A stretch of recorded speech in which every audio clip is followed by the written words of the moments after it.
Steve got a hat on this week. Right. Dude, this hair is out of control right now. I can't do it. I can't tame it anymore. You got some flow going on. There you Look go. at That's nice. Look at that. Hey, you'll be like Jake by the time we come back. Old school Jake.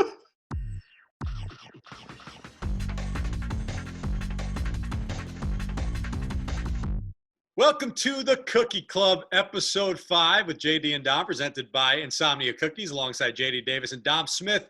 I'm Steve Gelbs, and fellas, we are really hitting our stride 5 weeks in. Last week, we finally introduced the world to JD Davis's, in my opinion, it's extraordinarily bizarre behavior.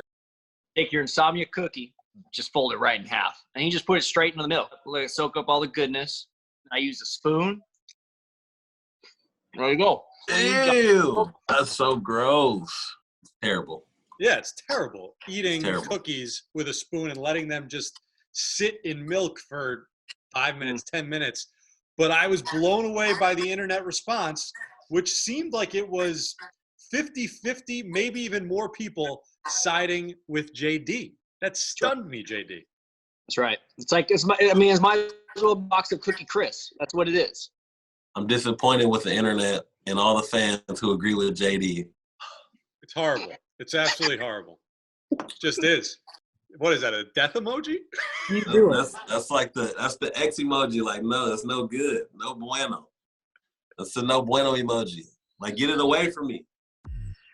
Guys, let's talk a little bit about what the sports world is talking about right now. With no live sports, it seemed like this past Sunday night was all about the MJ documentary, The Last Dance. I know JD watched it in full. I know Dom fell asleep in the middle of it. Not a surprise at all by Dom.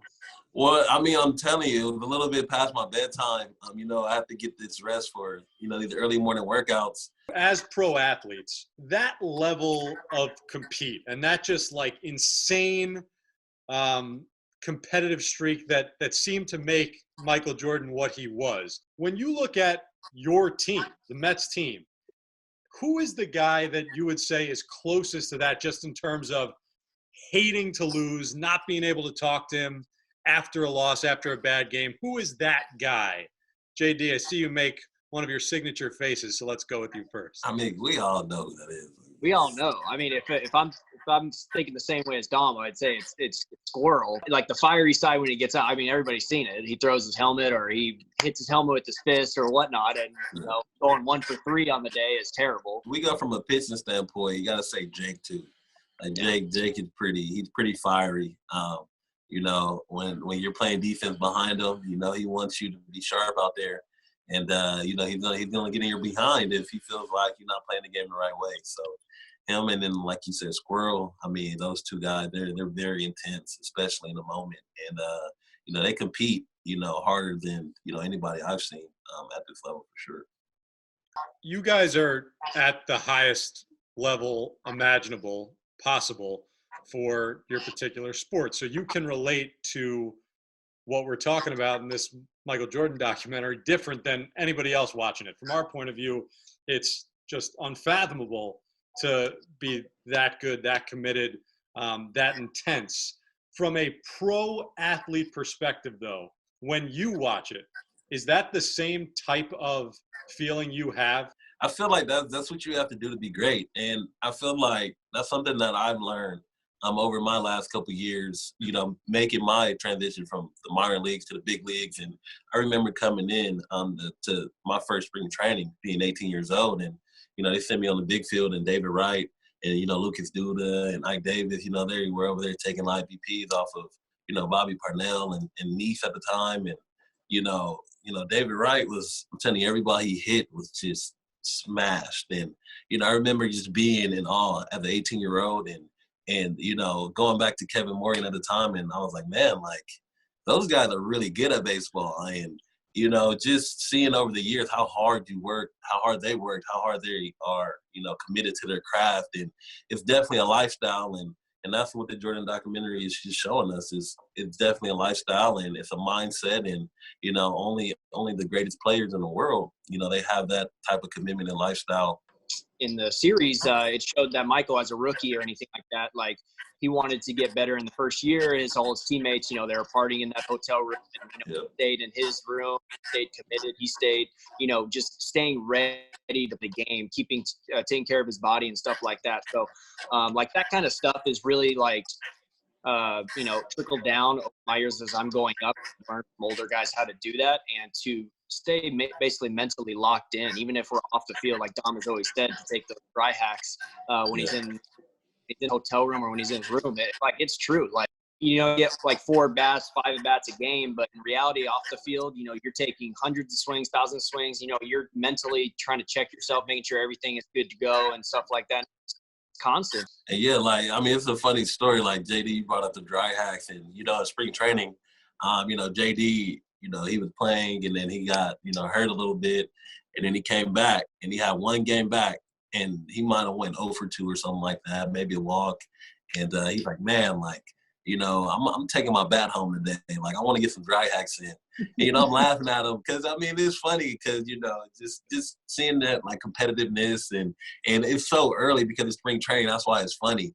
But that's just how competitive we are as athletes. And, he took his bat home, and sure enough, the next day he came back, got 2 knocks, hit a home run, and, like, he was locked in. And that's what it takes. It takes, just being committed to your craft and it being a real lifestyle. And, I'm telling you, you can see the results if you really commit to it. JD, when you did take your bat home that day, what are the type of things that you're doing?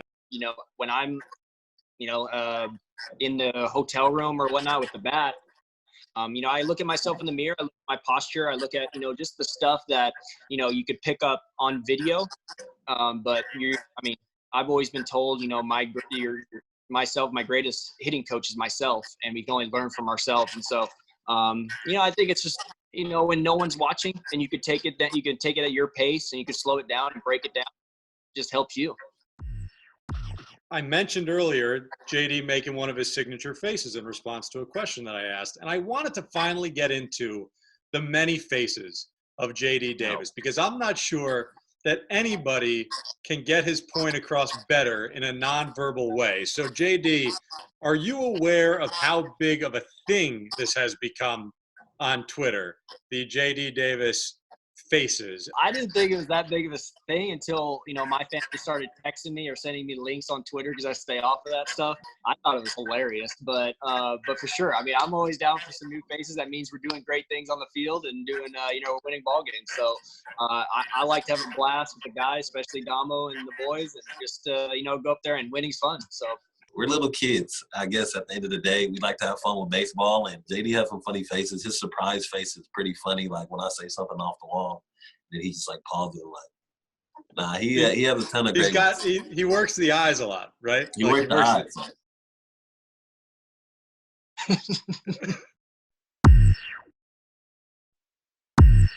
All right, so fellas, I promised you that this was an equal opportunity show, and on the cookie dough segment the last 2 weeks, we've come after you guys pretty hard. JD 2 weeks ago with the high school interview. Ew, what kind of haircut is that? Dom with the photo that took the world by storm. Dom baby photo. Ah! What is that? Today, I'm going to let you make fun of me. And we're going to bring back a photo of mine. This was my senior year in college. This was a sports broadcasting class. It was 8 a.m. on a Friday morning in college. So I think you can. No excuses. No excuses. All right, here we go. Enjoy. Here it comes. No. Oh my gosh. Wow. Yo. Look at Steve. We got to talk about that tie. Hey. Yeah, we got to talk about a lot of things. Like, I've never seen like the front comb over, like the comb down. That is crazy. You have some chubby cheeks there, little chub. That was like 35 pounds ago. That was. Oh, look at you. Oh yeah. I didn't gain the freshman 15 in college. I gained the freshman like 25. Oh. Yeah. It's not just the tie.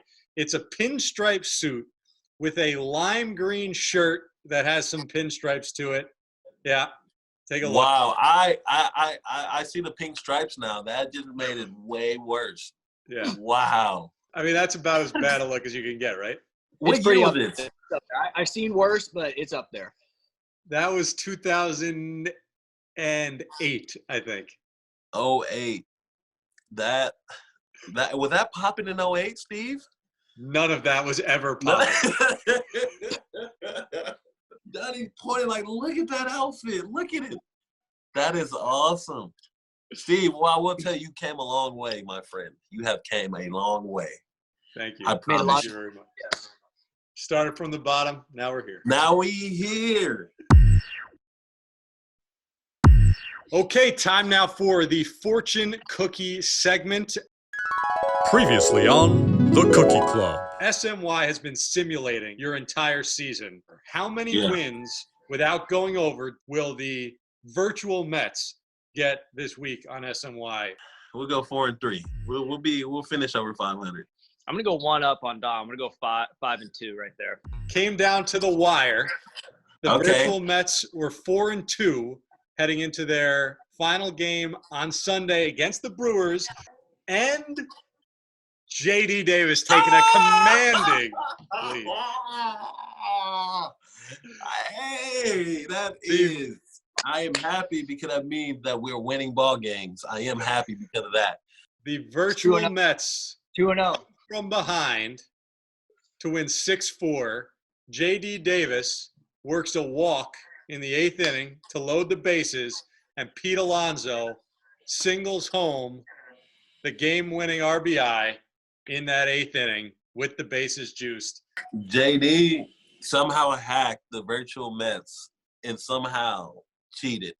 We're going to give you guys one for this upcoming week. And Dom, I'm going to let you try and get on the board again. I'm going to let you guess first, okay? Okay, I'm ready. NFL draft this week. Over under quarterbacks taken in the first round, okay? Okay.